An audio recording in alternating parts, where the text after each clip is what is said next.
फसल बीमा योजना पहले से ही दर्ज रहेगी, उसमें कौन सी फसल कितनी जमीन है तो जांच करने के लिए पटवारी साहब की जरूरत नहीं पड़ेगी। और नहीं तो अंधा वाटे रेवड़ी चीन चीन के दे, ये कहानियां भी कई बार हो जाती है। नुकसान हो जाए तो पता चला कम लिख दिया, कोई का ज्यादा लिख दिया, अब उसकी जरूरत ही नहीं पड़ेगी। सैटेलाइट बेस्ड रिमोट सेंसिंग के माध्यम से दर्ज हो जाएगा कि नुकसान कितना हुआ है और सीधे उतना पैसा तुम्हारे खाते में चला जाएगा। प्रधानमंत्री फसल बीमा योजना में हम लोग ये तय कर रहे हैं कि औपचारिकता पूरी होने के बाद नुकसान पता चल गया, दर्ज हो गया, औपचारिकता पूरी हो गई तो 22 दिन के 20 दिन के अंदर 22 दिन के अंदर अगर किसान के खाते में बीमा कंपनी ने पैसा नहीं डाला तो 12% ब्याज लगेगा जो किसान के खाते में डालना पड़ेगा।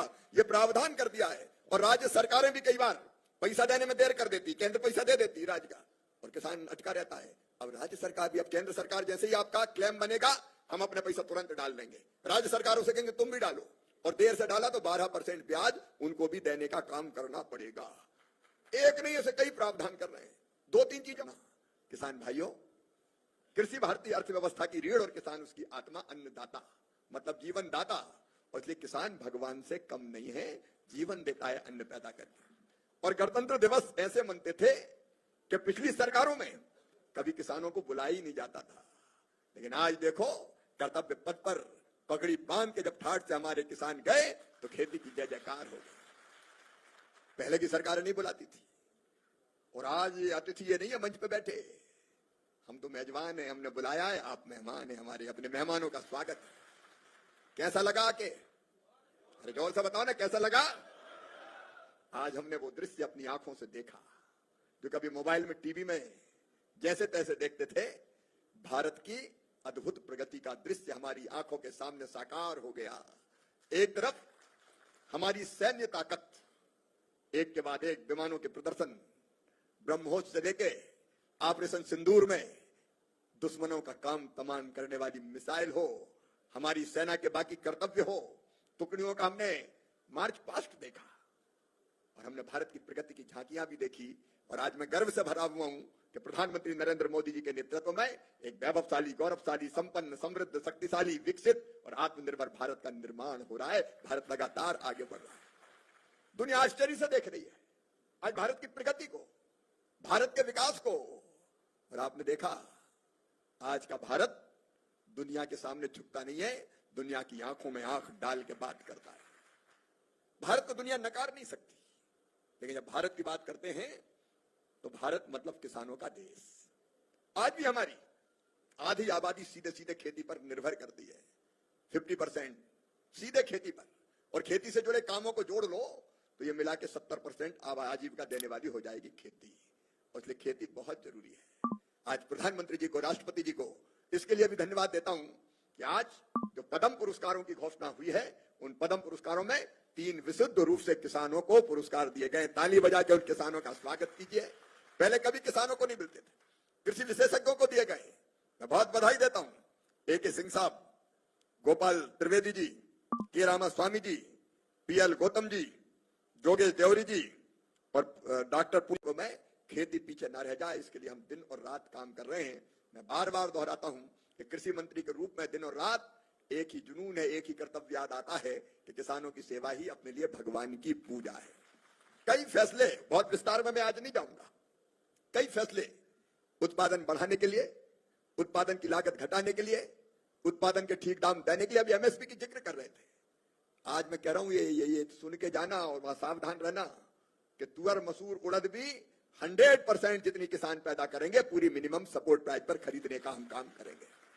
गेहूं, चावल और बाकी चीजें खरीदी जाती है तो ठीक दाम मिल जाए, नुकसान हो तो भरपाई हो जाए। फसल बीमा योजना में कई तरह के परिवर्तन किए। आज एक एक परिवर्तन पर नहीं जाऊंगा मैं, 2 परिवर्तन और करने की चर्चा चल रही है। एक, अगर जंगली जानवरों से भी फसल को नुकसान हो जाए तो उसको भी फसल बीमा योजना में शामिल कर दिया जाए, क्योंकि कई जगह किसान बहुत परेशान हो जाते हैं। दूसरे, जल के भराव के कारण, पानी में डूबने के कारण फसलें खराब हो जाती है तो वो भी फसल बीमा योजना में शामिल नहीं था, उसको भी हम शामिल करने का विचार कर रहे हैं।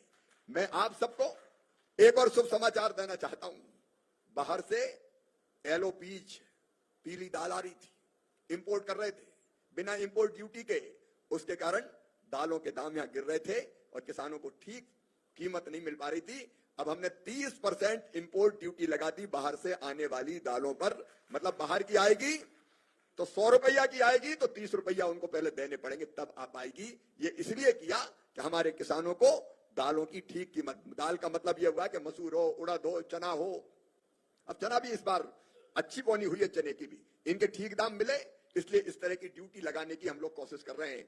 और पहले चावल पे निर्यात पे प्रतिबंध था और निर्यात के लिए पैसा देना पड़ता था, मिनिमम एक्सपोर्ट प्राइस। मुझे कहते हुए आनंद और नमस्कार किसान भाइयों, गणतंत्र दिवस पर केंद्रीय कृषि मंत्री शिवराज सिंह चौहान के 10 बड़े ऐलान किसानों को लेकर, लाडली बहना को लेकर, और साथ ही आप लोग को बता दें 20 लाख किसान भाइयों को जो फसल बीमा की राशि है वो मिलेगी। 8,000 करोड़ रुपए जो दूसरी किस्त का पैसा डलना है वो 20 लाख किसानों को मिलेगी, जल्द मिलेगी। आज घोषणा मुख्यमंत्री डॉक्टर मोहन यादव जी ने की है।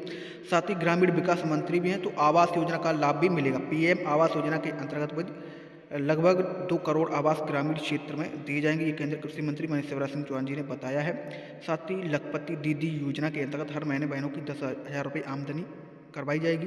साथ ही पीएम किसान योजना की आने वाली किस्त जो है 22वीं किस्त वो 2-2 हज़ार रुपये करोड़ों किसानों को मिलेगी। तारीख फाइनल भी हो चुकी है, जो बताया जाए मुझे जानकारी मिली वो मैं आप लोगों को बता रहे हैं। आप लोग चैनल को सब्सक्राइब कर लीजिए, वीडियो को ज़्यादा से ज़्यादा शेयर करिए, जो जानकारी है वो सही पहुंच जाए। जो किसान भाई काफ़ी लंबे समय से इंतजार कर रहे हैं किसान कल्याण योजना की 14वीं किस्त को लेकर भी। किसान भाई ये भारत चमत्कार कर रहा है, लेकिन एक्सपोर्ट पे बैन खोलने से इस बार आपने देखा चावल की कीमत, धान की कीमत हमको ठीक मिली। बासमती के रेट बहुत अच्छे हो गए, पिछले साल काफी कम थे, सही बात है कि नहीं? तो ये करने के लिए तरकीबें करनी पड़ती, वैसे थोड़ी हो जाता है। इसलिए मिनिमम एक्सपोर्ट प्राइस हटाई और निर्यात की अनुमति दी, तो हमें ठीक दाम मिल रहे। ऐसे एक नहीं, अनेकों उपाय, अभी और 3-4 चीजें हम करने वाले हैं। एक एमएल जाट जी, आज मैं आपको बहुत बधाई देना चाहता हूं। पिछले साल विकसित कृषि संकल्प अभियान हमने चलाया था, और विकसित कृषि संकल्प अभियान में वैज्ञानिकों को हम गांव में भेजने का काम हम लोगों ने किया था, और इस बार फिर वो विकसित कृषि संकल्प अभियान चलेगा। तो विकसित कृषि संकल्प अभियान में जो चीजें सामने आई थी वो कौन कौन सी आई थी, मैं वो आपको बताना चाहता हूं। एक तो हमने आईसीआर को जिम्मेदारी दी थी कि जितने विषय किसानों ने उठाए उन विषयों पर वैज्ञानिक शोध करें, रिसर्च करें। आपने 52 टीमें बनाने का काम किया है अलग अलग चीजों पर, और वो 52 वैज्ञानिकों की टीमें हमारे हर शंका का और हर समस्या का समाधान करेगी। जैसे लीची बहुत जल्दी खराब हो जाती है बिहार की। आज माइक में कुछ दम नहीं है, आवाज खींच रहा है। महिला दीदियों के कार्यक्रम वाला माइक बहुत अच्छा था, तो मैं कह रहा था लीची जल्दी खराब हो जाती, टमाटर जल्दी खराब हो जाता है, 3 दिन में टमाटर खराब हो जाता है। और टमाटर खराब होता तो औने पौने दाम पे बेचना पड़ता है। फिर 50 रुपया में बिकते बिकते, दो ही एक जैसे हैं जी 50 रुपया बिकते बिकते कई बार 2 रुपया हो जाता है। तो किसानों ने कहा कि इनकी सेल्फ लाइफ बढ़ जाए, मतलब ये जल्दी खराब ना हो। सोचो, अगर 3 दिन में खराब होने के बजाय टमाटर 20 दिन में खराब हो, मतलब 20 दिन तक सुरक्षित रख सके, तो फायदा होगा कि नहीं होगा किसान को? तो अब ऐसी सब तरकीबें कर रहे हैं। ऐसे एक नहीं मैं विषय गिनाऊंगा तो गन्ना में जैसे लाल सड़न की बीमारी, रेड रोड, उसके कारण फसल बहुत तबाह होती है। कपास में जैसे गुलाबी सुंडी, पिंक बॉलवर्म, ऐसी बीमारी है। तो हमने तय किया कि इस पर वैज्ञानिक सब काम करेंगे और इन समस्याओं का समाधान करेंगे ताकि किसान को नुकसान ना हो। मेरे किसान भाइयों, अब तो ये भी सोच रहे हैं कि आने वाली बीमारी का पहले पता कैसे चल जाए। आप सोच रहे हो कि क्या भविष्यवाणी करोगे? हाँ, हम वैज्ञानिक भविष्यवाणी करेंगे, क्योंकि कोई वायरस का अटैक होता है तो एक साथ नहीं होता, पहले थोड़े आते हैं, फिर कई गुना बढ़ते बढ़ते फसल खराब कर जाते हैं। अब इक्का दुक्का भी आए तो हम पकड़ लेंगे और पहले से इंतजाम कर देंगे ताकि तबाह न कर पाए ऐसी बीमारी फसलों की। उस पर हम काम कर रहे हैं, तेजी से हम काम कर रहे हैं। ऐसी कई चीजों के जो डिजिटल एग्रीकल्चर इंफ्रास्ट्रक्चर है, किसान भाइयों, फार्मर आईडी बनाने का हमारा काम चल रहा है। फार्मर आईडी, किसान की यूनिक पहचान पत्र। अभी कौन कौन की फार्मर आईडी बनी है? कोई हाथ उठाए जिनकी बन गई हो। कई लोगों की बन गई। अब इस फार्मर आईडी का क्या फायदा होगा? पहले कोई ने नहीं सोचा। इस फार्मर आईडी का फायदा होगा कि आपके पास कितनी जमीन है, बाकायदा ये उसमें पूरा विवरण आएगा। आपकी जमीन कितनी है, आपके पशु कितने हैं, आपके परिवार में कौन कौन है, आप खेती के अलावा कोई काम करते हैं तो वो भी, ये सब के सब डिटेल आ जाएंगे। और इसका फायदा इतना होगा, आज आप कल्पना नहीं कर रहे।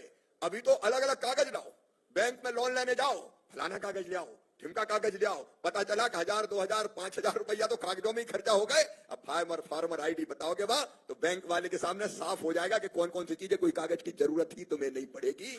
बैठे बैठे काम करा। फसल बीमा योजना पहले से ही दर्ज रहेगी, उसमें कौन सी फसल कितनी जमीन है तो जांच करने के लिए पटवारी साहब की जरूरत नहीं पड़ेगी, और नहीं तो अंधा वाटे रेवड़ी चीन चीन के दे। ये कहानियां भी कई बार हो जाती है, नुकसान हो जाए तो पता चला कम लिख दिया, कोई का ज्यादा लिख दिया, अब उसकी जरूरत ही नहीं पड़ेगी। सैटेलाइट बेस्ड रिमोट सेंसिंग के माध्यम से दर्ज हो जाएगा कि नुकसान कितना हुआ है और सीधे उतना पैसा तुम्हारे खाते में चला जाएगा। प्रधानमंत्री फसल बीमा योजना में हम लोग ये तय कर रहे हैं कि औपचारिकता पूरी होने के बाद नुकसान पता चल गया, दर्ज हो गया, औपचारिकता पूरी हो गई, तो 22 दिन के 20 दिन के अंदर 22 दिन के अंदर अगर किसान के खाते में बीमा कंपनी ने पैसा नहीं डाला तो 12% ब्याज लगेगा जो किसान के खाते में डालना पड़ेगा। ये प्रावधान कर दिया है। और राज्य सरकारें भी कई बार पैसा देने में देर कर देती।